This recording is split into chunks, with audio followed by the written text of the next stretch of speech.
भारत में 10 मिलियन से भी अधिक उपभोक्ताओं वाले जम्मू कश्मीर बैंक में अब आजकल कुछ दिक्कत है, या फिर उपभोक्ताओं तक पूरी जानकारी नहीं पहुंचाई गई, या फिर कुछ और। नमस्कार, आप देख रहे हैं TNS इवनिंग और मैं हूं दीपक खजूरिया। आज के इस शो में बात करेंगे J&K बैंक की। जम्मू कश्मीर बैंक जो यूटी का सबसे बड़ा बैंक है, तकरीबन सभी राज्य और अब यूटी सरकार के कर्मचारियों का वेतन इसी में आता है। लगभग सभी छोटे बड़े बिजनेसमैन का खाता भी इसी बैंक में है। युवाओं के ऑनलाइन बैंकिंग हो या बुजुर्गों की पेंशन, उसके लिए भी जम्मू कश्मीर बैंक को लोग प्राथमिकता देते हैं। हालांकि कई बार J&K बैंक में कई बातों को लेकर चर्चा होती है और कई बार विवादों में भी ये बैंक रहा, लेकिन इस बार मामला टेक्निकल था। 13 जून सोमवार को अचानक J&K बैंक की कई ब्रांचेस में कस्टमर्स के रूटीन कामों में दिक्कत आने लगी। रकम निकालना, जमा करवाना और इसके अलावा कई और अन्य काम, जिसमें सिस्टम में प्रॉब्लम। बहुत से लोगों ने हमें भी पिछले 2 से 3 दिनों में फोन करके इस समस्या से अवगत कराया।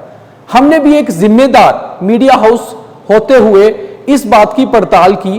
पहले दर्जनों उपभोक्ताओं और फिर कई बैंक मैनेजर से बात की। तब पता चला कि J&K बैंक ने अपने सॉफ्टवेयर को अपडेट किया है।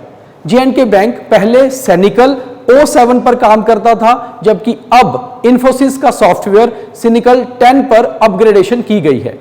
इसकी तैयारी तकरीबन 1 महीने से चल रही थी और सभी टेक्निकल स्टाफ को रविवार छुट्टी वाले दिन भी दफ्तर बुलाया जा रहा था।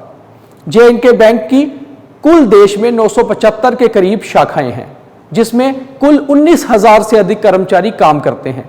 अब 13 जून को फाइनली सॉफ्टवेयर को अपग्रेड किया गया, तो दिक्कत आना तो लाजमी था, मगर उपभोक्ताओं को इससे अवगत कराना भी जरूरी था, जो पूरी तरह से नहीं किया गया, जिसमें एक क्योस की स्थिति बन गई जो अब तक भी बनी हुई है।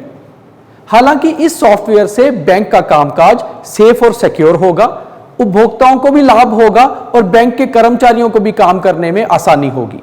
मगर लापरवाही यहीं से दिखती है कि हमने भी जब J&K बैंक के PRO से बात करनी चाहिए, उन्होंने भी व्यस्त होने का कहकर बैक कॉल करने को कहा और बात करना भी जरूरी नहीं समझा।